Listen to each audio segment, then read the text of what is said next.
সন্ন্যাসী প্রশ্ন করেছিলেন, কি চাই? কারণ তিলক ফোঁটা সত্ত্বেও ভিক্ষুকের বেশ তাদের ছিল না। দাসী বলেছিল, নবীন গোস্বামী প্রভুর আবির্ভাব হয়েছে, দর্শন করতে এসেছি, গীত গোবিন্দ শোনাতে এসেছি। শিষ্যটি অবাক হয়ে তাদের দিকে তাকিয়েছিল। দাসী হেসে বলেছিল, প্রভুকে, নবীন গোসাইকে দর্শন করব। এবার শিষ্যটি বলেছিল, তিনি তো এখন আশ্রমে নেই, ওপারে গেছেন। ওপারে? তবে? পর মুহূর্তেই বসে পড়ে বলেছিল, তাহলে বসি, ঠাকুরকে গান শোনাই। বলেই আরম্ভ করেছিল গান। কৃষ্ণদাসী নিজেকে ভালো করে জানত। সে জানত তার রূপের দীপ্তি উত্তাপ যতই কমে থাক, তার কণ্ঠস্বরের সুরের তেজ মাধুর্য এক বিন্দুও কমেনি। এ গান এ সুর কানে ঢুকলে তাকে বসতে দিতেই হবে। হয়েও ছিল তাই। তাদের গান শুনে গোটা আশ্রমের অধিবাসী কয়েকজন একেবারে সম্মোহিত হয়ে গিয়েছিল। ঠিক এমনি একটি মুহূর্তেই মাধবানন্দ এসে আশ্রমে ঢুকলেন। তার ভ্রু কুঞ্চিত। নারী কণ্ঠের গান তার আশ্রমে? বারিকের জন্য তিনি ওদের দেখলেন। কৃষ্ণদাসীর রূপ তাকে পীড়িত করে তুলল। এদের তিনি চেনেন, বাল্যকালে এদের দেখেছেন। তার জ্ঞাতিদের ঘরের যুবকদের সঙ্গে এদের একটা গোপন ঘনিষ্ঠ সম্পর্ক ছিল। এই কৃষ্ণদাসীর মতো পরিণত যৌবনা বৈষ্ণবীরা, তাদের চোখের নিচে যে কালি পড়েছে, সেই কালি দিয়েই বৈষ্ণব প্রেমের কাজল এঁকে দিত তাদের চোখে। সদ্য ফোটা ফুলের মতো কিশোরী মেয়েটিকে দেখে করুণা হলো। একেও দীক্ষা দিতে শুরু করেছে ওই বর্ষীয়সী। মুখ ফিরিয়ে নিয়ে ঘরের দাওয়ার উপর উঠলেন। কৃষ্ণদাসী এবং মোহিনীর মুখ উজ্জ্বল হয়ে উঠল, যেন নিভে আসে আসে এমন দুটি প্রদীপ, নূতন করে ঘৃত অভিষিক্ত হয়ে প্রদীপ্ত হয়ে জ্বলে উঠেছে। কৃষ্ণদাসী ডাকলে, প্রভু। বারিকের জন্য আবার একবার ফিরে তাকালেন মাধবানন্দ। কৃষ্ণদাসীর বুকে আবেগ জমে উঠেছে। সেই আবেগ কোথাও এসে জমেছে মনের মধ্যে। সে বলতে চাচ্ছে, ঠাকুর, আমাদের বাঁচাতে পারো, উদ্ধার করতে পারো। এই সন্ন্যাসী সম্পর্কে যে কাহিনী সে শুনেছে, তার পটভূমিতে দাঁড়িয়ে তার চোখের সম্মুখে মাধবানন্দ যেন আর লালসার জন নয়, এ যেন উদ্ধারকর্তা। এর কাছে কটাক্ষ হেনে কোনো মতেই বলা যায় না, চাও করুণা নয়নে। ও কথা বলতে গেলে সদর চোখেই বলতে হয়, পায়ে লুটিয়ে পড়ে বলতে হয়। কৃষ্ণদাসী সত্য সত্যই সেই মুহূর্তে উদ্ধারের আশায় আকুলভাবে আর্ত। কিন্তু মাধবানন্দ মুখ ফিরিয়ে নিয়ে ঢুকে গেলেন। তার অবসর নেই। তিনি ডাকলেন, কেশবানন্দ, কেশবানন্দ কোথায়? তার চিত্তে এদের জন্য বিরক্তির চেয়েও আরো গুরুতর চিন্তা রয়েছে। প্রধান শিষ্য কেশবানন্দকে বলতে হবে, সাবধান, সাধু ছদ্মবেশে বর্গীদের দেখে এসেছি ওপারে। কৃষ্ণদাসীর মনে তখন অনেক কথা জেগে উঠেছে। উদ্ধার করতে পারো প্রভু? রমন দাস সরকারের মতো অজগরের পাপ থেকে বাঁচাও গোসাই। কিশোরী হরিণীর মতো এই আমার মোহিনীকে অক্রূরের মতো চিতে বাঘের গ্রাস থেকে। সে আবার ডাকলে, গোসাই, ঠাকুর, প্রভু। মোহিনী স্তব্ধ। তার মুখে কথা নেই, কোনো চাঞ্চল্য নেই। সে নিষ্কম্প প্রদীপ শিখার মতো জ্বলছে। তার সকল ছটা গিয়ে পড়েছে দেবতার মতো ওই মানুষটির পা থেকে মুখ পর্যন্ত সর্বাঙ্গে। একটিমাত্র অস্ফুট কামনা, সে শুধু প্রণাম করবে, তার মাথায় হাত দিয়ে আশীর্বাদ করবে গোসাই। তার সারা অঙ্গ সেই আশীর্বাদে থর থর করে কেঁপে উঠবে। দাসী আবার ডাকলে, গোসাই। বেরিয়ে এলেন আর একজন, মাধবানন্দের একজন শিষ্য, বয়সে প্রৌঢ়। ইনি দেবতার পূজা করে থাকেন। হাতে তার নির্মাল্য এবং কিছু প্রসাদ। নাও। ওরা কথা বলতে পারল না, নির্বাক হয়ে কলের পুতুলের মতো হাত পেতে গ্রহণ করল। প্রৌঢ় সন্ন্যাসী চলে যাচ্ছিলেন। দাসী তাকেই ডাকলে, প্রভু। বলো, কি বলছো? বলেই আবার বললেন, এখানে প্রভুর কোনো মানস সিদ্ধ হয় না? কোনো কবচ টবচ আমাদের নেই, যা নির্মাল্য আর প্রসাদ দিয়েছি। এর বেশি কিছু দেবার নেই বাছা। হাতখানি বাড়িয়ে কৃষ্ণদাসী বললে, গোস্বামী প্রভুকে একবার প্রণাম করব, কটি কথা বলবো। উনি খুব ব্যস্ত এখন।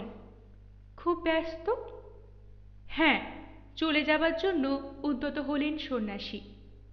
কেশবানন্দজি মহারাজ। প্রভু, আবার ডাকলে কৃষ্ণদাসী। আরে মাই, ফের ডাকলে উনি গোস্বা হয়ে যাবেন। জরুরি কাজ? না ঠাকুর, সে কথা বলিনি। বলছি, আমরা গোবিন্দের জন্য ভেট এনেছি, ওই রেখেছি, ওই কটি তাহলে নিবেদন করে দিন। দাওয়ার ওপর নামান ভেটের ডালাটি সে দেখিয়ে দিল। সবার উপরে টগর ফুলের গাঁথনির মধ্যে লাল কাঞ্চনের পরন দেওয়া সেই মালাখানি অম্লান মাধুর্যে উজ্জ্বল রয়েছে। কয়েকটি মৌমাছি তার ওপর উড়ে উড়ে ফিরছে। শিষ্য কিছু বলবার বা করবার আগেই মাধবানন্দ নিজেই বেরিয়ে এলেন। তিনি সব শুনেছেন। বললেন, ওখান থেকেই নিবেদন করা হয়ে গেছে, নিয়ে যাও প্রসাদ। দাসী প্রায় আর্তনাদ করে উঠল, আমাদের আনা ফুল ফল ঠাকুর ছোবেন না? অর্থ সে বুঝেছে। শান্ত গভীর স্বরে মাধবানন্দ বললেন, দেবতার দৃষ্টি সর্বত্র প্রসারিত, সব জায়গায় পড়ে, দেওয়ালের ঘেরে তো আটকায় না। ওর ভোগ তো দৃষ্টিতে, দৃষ্টি নিশ্চয়ই পড়েছে তোমাদের নৈবেদ্যের ওপর। দাসী বললে, রাধা বিনোদের দরবারে, জগন্নাথ প্রভুর দরবারে কোথাও তো এমন নিয়ম নাই গোসাই। ওই তো তোমার গলায় রাধা বিনোদজির প্রসাদী মালা।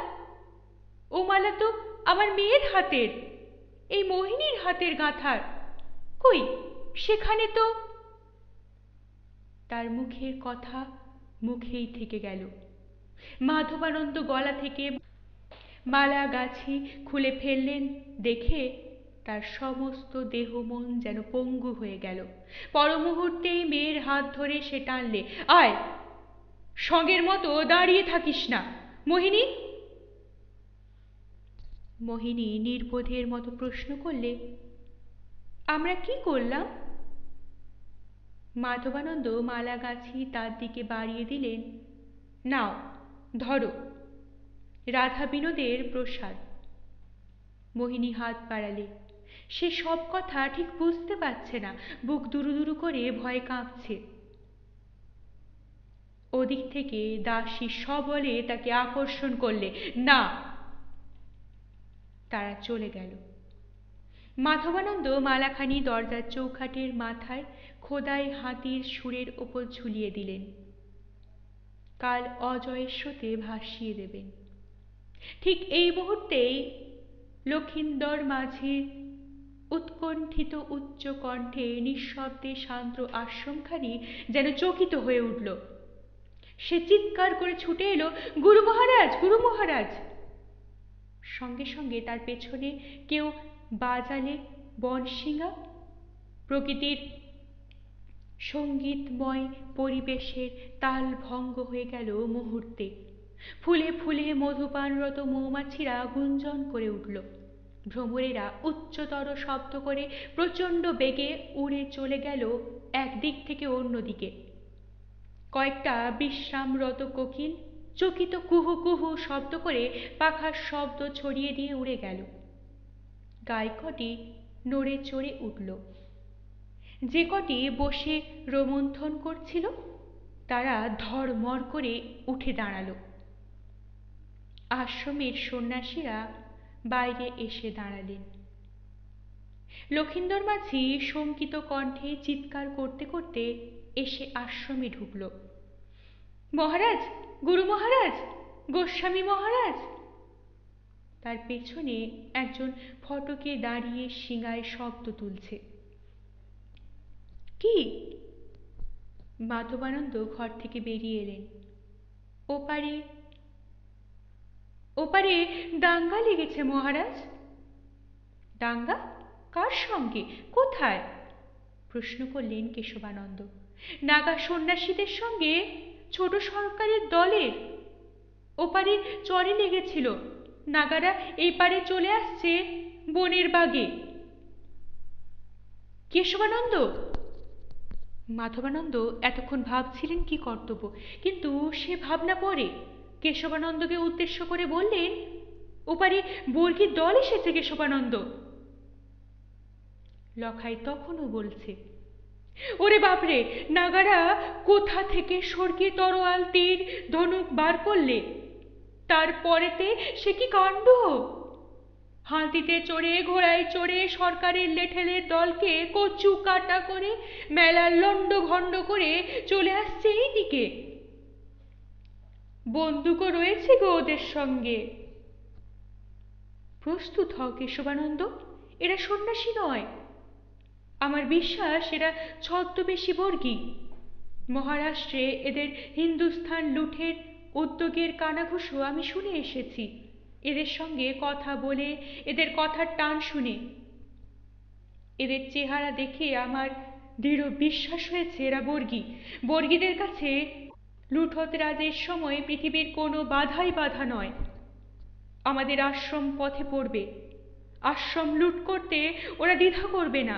তোমরা তৈরি হও। ওদের সঙ্গে হাতি আছে। কেশবানন্দ ডাকলেন, গোপালানন্দ। ভীমকায় গোপালানন্দ তার দুজন সঙ্গীকে নিয়ে এসে দাঁড়ালো। এসো, বের করো। দণ্ডখানিক সময়ের মধ্যে আশ্চর্য কাণ্ড ঘটে গেল। কোথা থেকে বের হয়ে এলো গোটা 20 পর্তুগিজ ফিরিঙ্গিদের তৈরি বন্দুক, বারুদ, গুলি। আরও বের হলো রাজপুতানার ভিলদের তৈরি ধনুক, তীর, তার সঙ্গে তরবারি।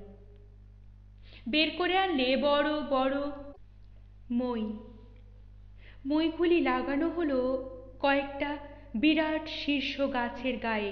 গাছগুলির ডালের ওপর কবে কখন মাচা বাঁধা হয়েছে বাইরের লোক ঘুণাক্ষরেও টের পায়নি, এমনকি লক্ষিন্দর পর্যন্ত পায়নি। তার বিস্ময়ের আর অবধি রইল না। সঙ্গে সঙ্গে একটা ভয়ও জেগে উঠল মনে। এরা কারা? এরা কি? ওপারে কেন্দুলির মহান্তদের গদি অবশ্য সে দেখেছে, তাদের পাইকদের বহরও দেখেছে, লাঠি সরকি প্রভৃতি সরঞ্জামও না দেখা নয়। কিন্তু এদের এসব ব্যবহার, ধারা, ধরন, রকম সকম সবই আলাদা। 4টে মাচায় 8 জন লোক উঠে গেল। 8টা বন্দুক, বারুদ, গুলি উঠিয়ে নিল তারা। তার সঙ্গে তীর, ধনুক। আশ্রমের ঘের শক্ত শালকুঠি দিয়ে তৈরি। তার মধ্যে 2টি ফটক। ফটক দুটির মুখে শক্ত আগর টেনে এনে ঠিক করে রাখল, যেন কয়েক মুহূর্তের মধ্যেই বন্ধ করে দেওয়া যায়। মাধবানন্দ বললেন, দেখতে পাচ্ছ কিছু? পশ্চিম দিকে সবচেয়ে উঁচু শাল গাছটার মাচা থেকে তরুণ সন্ন্যাসী শ্যামানন্দ বললে, পাচ্ছি, ওরা অজয়ের স্রোত পার হয়ে এপারে চরে উঠছে। 2টো হাতি, 10টা ঘোড়া, লোক প্রায় 25 জন। ওপারের অবস্থা? ওপারে কাতারে কাতারে লোক জমেছে, দাঁড়িয়ে দেখছে। গুরু মহারাজ! কথা বলতে বলতে শ্যামানন্দ আকস্মাৎ উত্তেজিত কণ্ঠস্বরে বলে উঠল, গুরু মহারাজ! কণ্ঠস্বরের উত্তেজনার মধ্যেও শঙ্কার আভাস। আকস্মাৎ একটা কিছু যেন ঘটেছে। মাধবানন্দ প্রশ্ন করলেন, কি? বালুচরের ওপর 2টি মেয়ে ছুটছে, পালাচ্ছে। ওদের চরের ওপর উঠতে দেখে ভয় পালাচ্ছে। সেই মেয়ে 2টি, যারা এক্ষুনি এখান থেকে গেল। মহারাজ, ওরাও মেয়ে 2টিকে দেখেছে, বর্বর আনন্দে চেঁচাচ্ছে। মহারাজ, 2 জন নাগা ছুটছে। লক্ষিন্দর বলে উঠল, ইলামবাজারের মাঝি? মাধবানন্দ বললেন, গোপালানন্দ, তোমরা 4 জন এসো আমার সঙ্গে, বন্দুক নাও সঙ্গে। আমি বন্দুক ছুঁড়লে তোমরাও একসঙ্গে 4টে বন্দুকের আওয়াজ করবে। গুলি পৌঁছবে না, কিন্তু শব্দে কাজ হবে। কেশবানন্দ বললেন, আপনি যাবেন মহারাজ? নারীকে রক্ষা করতে না পারলে ধর্ম চঞ্চল হবে, প্রভু মুখ ফেরাবেন। আর তুমি জানো না কেশবানন্দ, আমি নিজে চোখে গোয়াতে দেখে এসেছি মেয়েদের কি নিষ্ঠুর নির্যাতন করে এরা। তিনি শিউরে উঠলেন। পরক্ষণেই জয় কংসারী জয় মুরারি বলে তিনি দ্রুত পদে বেরিয়ে গেলেন। হাতে নিলেন একখানি তরবারি। বিপুল আকায় গোপালানন্দ 4 জন সঙ্গী নিয়ে বাঘের মতো লাফ দিয়ে তার সঙ্গ নিল। যাবার সময় মাধবানন্দ চিৎকার করে বললেন, তোমরা নাকারায় ঘা দাও, ঘাটে বজরায় ওদের সাবধান করে দাও। সামনে অজয়ের ঘাটে আশ্রমের কয়েকখানা নৌকা বাঁধা আছে। যে বজরায় তিনি এসেছেন সেখানা এবং তার সঙ্গে আরো কয়েকখানা। তার মল্লা মাঝিরাও আশ্রমের লোক, তবে ঠিক সন্ন্যাসী নয়, তারাও লড়তে জানে। উত্তরবঙ্গের পাকা মাঝি এবং সর্কিবাজ নমশূদ্র তারা। মাধবানন্দ তার পিতৃকুলের অনুগত মাঝি সম্প্রদায় থেকে এদের সংগ্রহ করে এনেছেন। এরা নৌকায় পদ্মায় ডাকাতি করে ফেরে, চর নিয়ে দাঙ্গা করে। এরা তাদেরই সন্ততি। মাধবানন্দ এদের নূতন জীবনে শিক্ষা দিয়েছেন, দীক্ষা এখনো হয়নি। লক্ষিন্দরের মতো কয়েকজন এখানকার লোকও সম্প্রতি নিয়েছেন এদের সঙ্গে। অজয়ের জলস্রোতকে মাঝখানে রেখে সন্ন্যাসী সম্প্রদায় দক্ষিণ তীরে বাড়ির ওপর তাদের দলবল নিয়ে দাঁড়িয়ে আছে। ওপারে কেন্দুলির তীরে প্রায় সারা মেলাটার লোক জমেছে। সন্ন্যাসী সম্প্রদায়, বিশেষ করে যারা হাতি ঘোড়া এবং শিষ্য সেবকের দল নিয়ে দেশ ভ্রমণ করে, তারা প্রয়োজন হলেই ত্রিশূল এবং চিমটেকে অস্ত্র হিসেবে উদ্যত করে লড়াই করে থাকে। তীর্থপথে দলে দলে সংঘর্ষ হয়, যাত্রী দলের সঙ্গে সংঘর্ষ হয়, আবার স্থানীয় লোকদের সঙ্গেও হয়। কিন্তু এমনটি হয় না, কারণ তাদের সঙ্গে বড় জোর তলোয়ার বাঘনখ থাকে, বন্দুক থাকে না। সারা মেলাটার লোক চমকে গেছে। যতক্ষণ না সন্ন্যাসীরা নদী পার হয়ে এপারে এসেছে ততক্ষণ পর্যন্ত তারা পশুর মতো ছুটোছুটি করেছে। সারা চরটা প্রায় জনশূন্যই হয়ে পড়েছিল এতক্ষণ। ওরা অক্রুশ সরকারের দলের সঙ্গে লড়াই দিয়ে খুন খারাপি করে, নদী পার হয়ে বনের দিকে পথ ধরেছে। জলে নেমে মাঝ নদী পর্যন্ত যাওয়ার পর এতক্ষণে লোকেরা উকি ঝুঁকি মারতে শুরু করে। এপারের কাছাকাছি হতেই বেরিয়ে এসে নদীর পাড়ে দাঁড়িয়েছিল। এখন এসে নদীর চরভূমি জমাট বেঁধে দাঁড়িয়েছে, চিৎকার করছে, গেল গেল গেল ওই মেয়ে দুটো। এপারে কৃষ্ণদাসী আর মোহিনী ভয়ে প্রাণপণে ছুটছে, ছুটে পালিয়ে চলেছে বিপরীত মুখে। লক্ষ্যস্থল বোধ করি মনের মধ্যে স্থির করবারও অবকাশ হয়নি। বাঁয়ে অজয়, ডাইনে অদূরে বন, তার মধ্যে সরবন, কাশবন ও নানান তৃণে আচ্ছন্ন সেই চরভূমি ধরে তারা ছুটছে। এই মুহূর্তে বিশ্ব ব্রহ্মাণ্ডে এইটি ছাড়া আর কোনো আশ্রয়স্থান তাদের আর নাই। মনে পড়ছে না দেউলের ঘাটে মাধবানন্দের বাঁধা বজরাখানা এবং অপর নৌকোগুলি ঘাট ছেড়ে নিরাপত্তার জন্য গভীর জলে গিয়ে দাঁড়িয়েছে। মল্লারা সরকি হাতে নৌকোর ওপর এসে দাঁড়িয়েছে, কয়েকজন হাতে তীর ধনুক। তারাও স্বরূপ প্রকাশ্যে বাধ্য হয়েছে।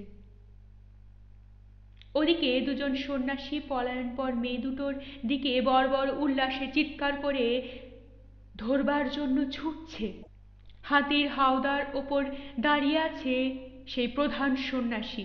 নিষ্ঠুর ক্রোধে তার মুখখানা ভয়ঙ্কর হয়ে উঠেছে।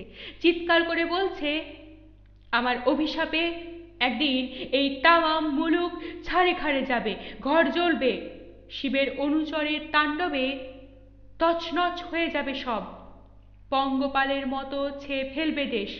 হা!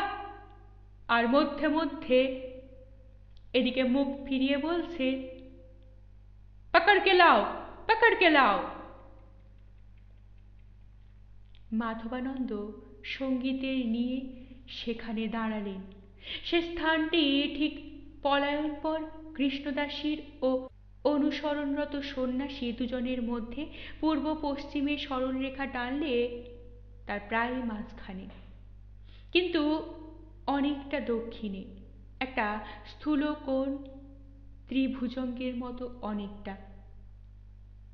ওই স্থূল কোণের বিন্দুটির ওপর মাধবানন্দ এবং সামনে অতিভুজের দুই প্রান্তে অপর দুই কোণের এক কোণে কৃষ্ণদাসী ও মোহিনী, অন্য কোণে সন্ন্যাসী দুজন।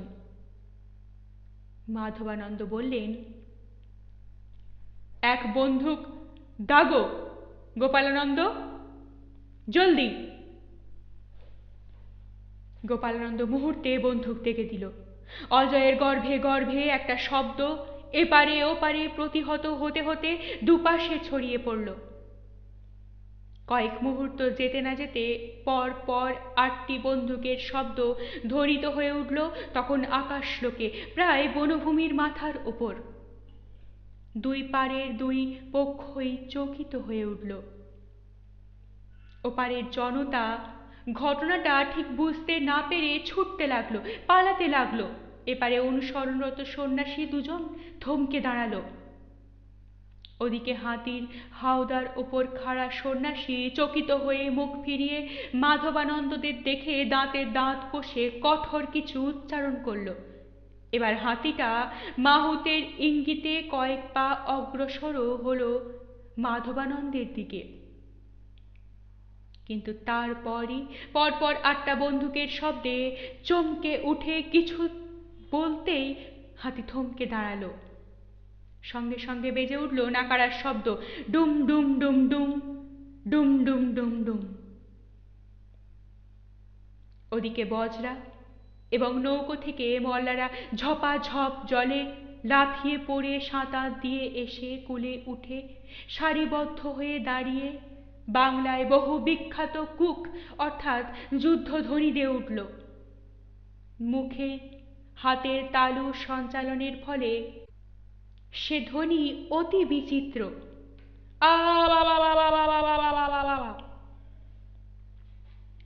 ঠিক সেই মুহূর্তে মেয়ে দুটি বারিকের জন্য ফিরে তাকিয়ে সব দেখে থমকে দাঁড়ালো।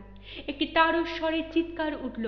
পর মুহূর্তে কিশোরীটির চেতনা হারিয়ে পড়ে গেল সেইখানে। কৃষ্ণদাসীও বসে পড়ে চিৎকার করে উঠল, হে গৌর, রক্ষা করো, বাঁচাও, ওগো ঠাকুর। মাধবানন্দ তার দল নিয়ে ততক্ষণে এগিয়ে এসেছেন খানিকটা। মল্লারাও এগিয়ে আসছে।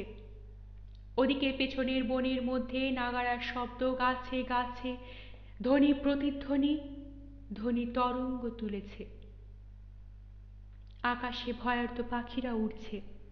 অজয়ের চরভূমি কাশ সরবনের আশ্রয় থেকে সোজারু খরগোশ কয়েকটা ছুটে পালালো। একটা ঝোপ থেকে একসঙ্গে 4-5টা বুনো শুয়োর দিক বিদিক জ্ঞান শূন্য হয়ে ছুটল। মাধবানন্দ দাঁড়িয়ে চিৎকার করে বললেন, এরা সন্ন্যাসী নয়, এরা সন্ন্যাসীর ছদ্মবেশে বর্গীর দল। তোমরা ওপারে কাপুরুষের মতো দাঁড়িয়ে থেকো না, এগিয়ে এসো, কোনো ভয় নেই। দেউলের আশ্রমের সন্ন্যাসী আমরা, আমরা থাকবো সর্বাগ্রে, সামনে। কথায় ফল হলো। কিছু সুবল সুস্থ জোয়ান চিৎকার করতে করতে অজয়ের জলে নামলো, মার মার বেটাদের, মার। সন্ন্যাসী দলের প্রধান দাঁড়িয়েছিলেন হাওদার ওপর। তিনি বসে পড়লেন। একটা শিঙা তুলে বাজিয়ে দিতেই দলের পদাতিকেরা বনের দিকে চলতে লাগলো। অনুসরণকারী সন্ন্যাসী দুজনও ফিরল। পদাতিকের পিছনে চলল ঘোড়সওয়ারেরা, তার পেছনে হাতি। হাতির হাওদার উপর আরোহীরা পেছন দিকে অনুসরণকারীদের জন্য বন্দুক প্রস্তুত রেখে চলতে লাগলো। হঠাৎ অনুসরণরত সন্ন্যাসী দুজনের একজন একটা চিৎকার করে হাত দুটোকে ওপরের দিকে তোলে উপুর হয়ে পড়ে গেল। গোপালানন্দ জানু পেতে বসে রাজপুতানার ভিলদের ধনুকে আকর্ণ জ্যা টেনে নিপুণ লক্ষ্যে তীর ছুঁড়েছিল। সে তীর ছুটন্ত মানুষ দুটির একটিকে বিদ্ধ করেছে। হাতির ওপর থেকে প্রধান সন্ন্যাসী কিছু বললেন। সঙ্গে সঙ্গে আহত সন্ন্যাসীর সঙ্গী তার হাতের তরোয়ালখানি সঙ্গীর বুকে অমল বিদ্ধ করে তাকে নিশ্চিন্ত রূপে হত্যা করে তরোয়ালখানা আবার টেনে নিয়ে ঊর্ধ্বশ্বাসে ছুটল। গোটা দলটি তখন বনের প্রান্ত দেশে গিয়ে উপস্থিত হয়েছে। নাকাড়ার শব্দ যেদিক থেকে আসছে সেদিকটা যথাসম্ভব দূরে রেখে দিক নির্ণয় করে বনের মধ্যে ঢুকছে। মাধবানন্দ এগিয়ে গিয়ে কিশোরী মেয়েটির শিয়রে দাঁড়ালেন। চমকে উঠলেন তিনি। ভীরু কিশোরী কি আতঙ্কেই মরে গেছে? বসে তিনি তার হাতখানি তুলে ধরলেন। নাড়ি পরীক্ষা করলেন। অতি ক্ষীণভাবে নারীর গতির আভাস পাওয়া যাচ্ছে, মধ্যে মধ্যে কেটেও যাচ্ছে।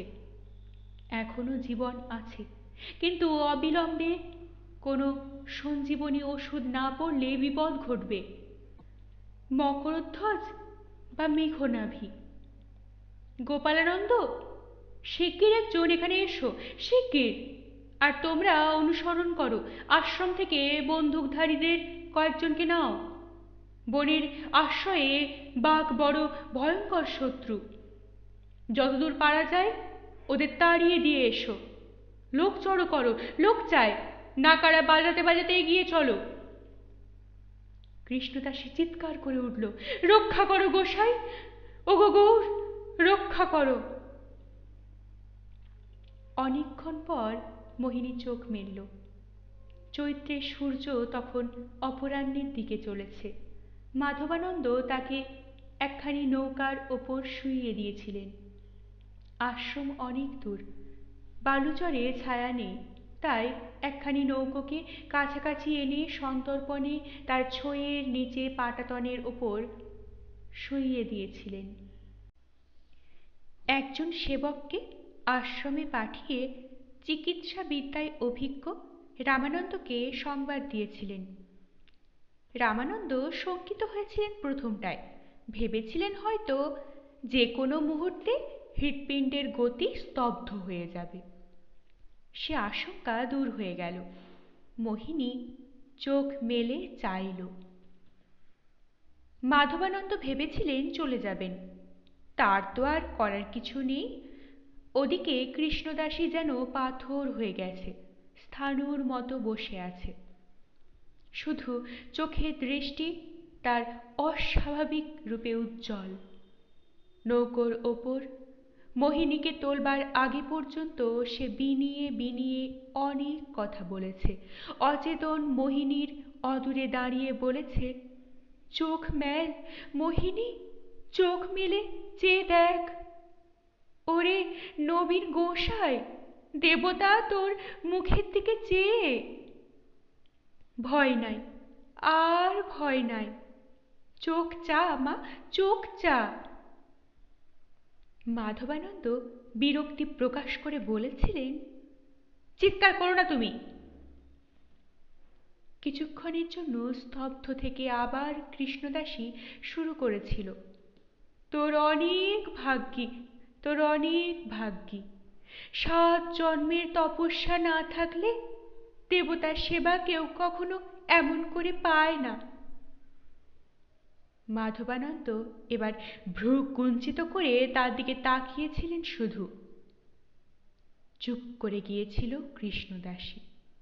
এরপর মোহিনীকে শিশুর মতো 2 হাতের ওপর তুলে নিয়ে নৌকোর ওপর তাকে সযত্নে শুইয়ে দিতেই কৃষ্ণদাসী তার কাছে এসে তার পায়ে হাত দিয়ে বলেছিল, দয়াল, তুমি একে চরণে রাখো। এবার মাধবানন্দ তার পা টেনে নিয়ে সরে এসে বলেছিলেন, দূর থেকে প্রণাম করো, পায়ে হাত দিয়ে নয়।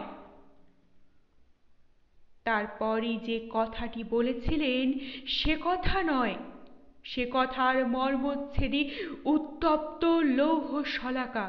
বলেছিলেন, পাপিষ্ঠা কোথাকার। কৃষ্ণদাসীর কথাগুলির অন্তর্নিহিত অর্থ তার কাছে দুর্বোধ্য ছিল না। এদের এই বাকভঙ্গির সঙ্গে তার পরিচয় বাল্যকালের। তার বাল্যকালে ঠিক এমনি একটি বৈষ্ণবী ছিল তাদের গ্রামের কাছে। তারও ছিল একটি পালিতা কন্যা, গান গাইতে আসত। তাদের কাছারিতে বৈষ্ণব পর্বে বৃত্তি নিতে আসত। দোলে, ঝুলনে, রাসে, জন্মাষ্টমীতে 2 আনা হিসাবে বৃত্তি। মেয়েটি তোতা পাখির মতো কথা বলতো, বৈষ্ণবী বুলি। গানের সময় মন্দিরা বাজাতো, সুরে সুর মেলাতো। মাধবানন্দের সঙ্গে বয়সের অল্পই পার্থক্য ছিল ভামিনীর। মেয়েটির নাম ছিল কৃষ্ণ ভামিনী। সেই কিছু বড় ছিল। কৃষ্ণ ভামিনী গান গাইত, তিনি তার মুখের দিকে চেয়ে থাকতেন। 13-14 বছর বয়সে কৃষ্ণ ভামিনী ঠিক মোহিনীর মতো হয়ে উঠল। মাধবানন্দের দিকে তাকিয়ে সে রাঙা হয়ে উঠত। মাধবানন্দের বয়স তখন 12-13। কিন্তু বাড়ির কুস্তিগিরির সঙ্গে আগড়ার মাটি মেখে ও দুধ ঘিয়ের প্রাচুর্যে তখনই তিনি মাথায় বেড়ে উঠেছেন। দেহে শক্তির জোয়ার এসেছে। অস্ফুটভাবে অনেক আভাস দূরে ফোটা নাম না জানা ফুলের গন্ধের মতো তার কানে আসতে আরম্ভ করেছে। গভীর রাত্রে আধো ঘুমের মধ্যে দূরে ফোটা কামিনী ফুলের গন্ধে চঞ্চলতার মতো তার চঞ্চলতা তিনি অনুভব করতেন ভামিনী কাছে এলে। ভামিনীর পালিতা মা প্রৌঢ়া বৈষ্ণবী ঠিক এমনি ধরনের কথা বলতো, গোবিন্দের চেয়ে রাধা কিছু বড়ই ছিল গো, কিশোর ঠাকুর বলে হাসত। গীত গোবিন্দের প্রথম শ্লোক ওই বৈষ্ণবী তাকে প্রথম শুনিয়েছিল। বলেছিল, জানো কিশোর ঠাকুর, কবিরাজ গোস্বামীর গীত গোবিন্দে আছে, সেদিন আকাশে খুব মেঘ করেছে, সে ঘন ঘটায় নীল আকাশ ঘন শ্যাম হয়ে উঠেছে। গুড় গুড় শব্দে মেঘ ডাকছে। বৃন্দাবনের বনে একে কালো তমাল গাছের ভিড়, তার উপরে রাত্রিকাল। মহারাজ নন্দ যুবতী রাধাকে ডেকে তার হাতে কিশোর কৃষ্ণকে দিয়ে বললেন, রাধে, তুমি আমার দুলাল মাধবকে নিয়ে ঘরে দিয়ে এসো। বলো তো কিশোর ঠাকুর, ভামিনী তোমাকে দাঁড়িয়ে আসে বাড়ি পর্যন্ত? সন্ধেবেলা সেদিন মা ও মেয়ের সঙ্গে তার গ্রাম প্রান্তে দেখা হয়েছিল। কয়েকটা কথা তিনি বলেছিলেন ডেকে। তারপর আকস্মাৎ সন্ধ্যার কথা মনে হতেই বলেছিলেন, আজ বাড়ি যাই, সন্ধে হয়ে গেছে, মা বকবেন। বৈষ্ণবী ওই কথাই বলেছিল সেদিন। অবশ্য ভামিনীকে দাঁড়িয়ে দেবার জন্য সঙ্গে নেননি তিনি। সলজ্জভাবে ধ্যাত বলে নিজেই চলে এসেছিলেন। কিন্তু সে কথা মনে আজও আছে, আর আরও মনে আছে তার মা সেদিন তাকে মৃদু ভর্ৎসনা করেছিলেন। চোখ দিয়ে তার জল পড়েছিল। কথা বলতে বলতে সেই দিনই তার বাপের, তাদের বংশের অন্ধকার ঘরের ইতিহাস ছেলের সামনে তুলে ধরেছিলেন। সে অন্ধকার ঘর, বাইরের নাট মন্দির, দেব মন্দির, কীর্তিকলাপ সব কিছুর চেয়ে অনেক বিপুল, অনেক বিশাল, বিরাট এক গ্রাস বিস্তার করে সে এগিয়ে আসছে। একদিন উদর সাৎ করে নিশ্চিন্ত হবে। ফোঁটা ফোঁটা তপ্ত চোখের জল তার সর্বাঙ্গে ঝরে পড়েছিল। সেই বৎসরই হল তার উপনয়ন। মা দিলেন দীক্ষা, শিক্ষার ভার নিলেন এক আচার্য, এবং সেই বৎসরই তাঁরই জ্ঞাতি দাদার কুঞ্জে কৃষ্ণভামিনী দাদার সাধন সঙ্গিনী হয়ে প্রবেশ করল। অমাবস্যার অন্ধকারে এরা জোনাকি পোকার মতো মেকি জ্যোতির ছলনা, তেমনি দুর্গন্ধময়, তেমনি বিষাক্ত। সেই কারণেই জিহ্বা তাঁর অসংকোচে উচ্চারণ করেছিল, পাপিষ্ঠা কোথাকার। মোহিনী চোখ মেলে চাইল। একটা দীর্ঘশ্বাস ফেললে মোহিনী, আশ্বাসের দীর্ঘ নিঃশ্বাস। সামনে নবীন গোসাই, তাহলে আর ভয় নাই। তারপর তার চোখে পড়ল সে নৌকার উপর শুয়ে আছে। তাহলে নবীন গোসাই তাকে বাঁচিয়েছেন? সে ছবি যে তার চোখের ওপর ভাসছে। বন্দুকের শব্দ শুনে চোখ ফিরিয়ে সে দেখেছিল নবীন গোসাইকে তলোয়ার হাতে অভয়দাতা দেবতার মতো। খানিকটা দূরে দাঁড়িয়েছিলেন তিনি। তারপর আর তার মনে নেই। চেতনা আসায় তাকে এত কাছে সামনে দেখে তার আর কোনো ভয় রইল না, সংশয় রইল না। গৌর তাকে বাঁচিয়েছেন। তার চোখ ফেটে জলধারা বেরিয়ে এলো। টলমল করে উঠল চোখ দুটি। পরম নিশ্চিন্ত ভরে সে চোখ বুঝল। ভয় নেই, গৌর তাকে রক্ষা করেছেন। তারই নৌকোয় তাকে ঠাঁই দিয়েছেন। সামনে তিনি দাঁড়িয়ে রয়েছেন। আবার কি? চোখের নেমে আসা পাতা দুটির চাপে চোখের ফুলে ফুলে ভরা জল দরদর ধারায় বেরিয়ে এলো। জ্ঞান হয়েছে। কে কথাটা বললে বুঝতে পারলে না মোহিনী, তবে গৌর নয়। তার হাত তুলে নিয়ে নাড়ি দেখে বললে, দুর্বলতা কমে আসছে, তবে বিশ্রাম প্রয়োজন। আকস্মিক দুরন্ত ভয়ে হৃদযন্ত্র দুর্বল হয়ে পড়েছিল। এই নৌকাতেই এদের।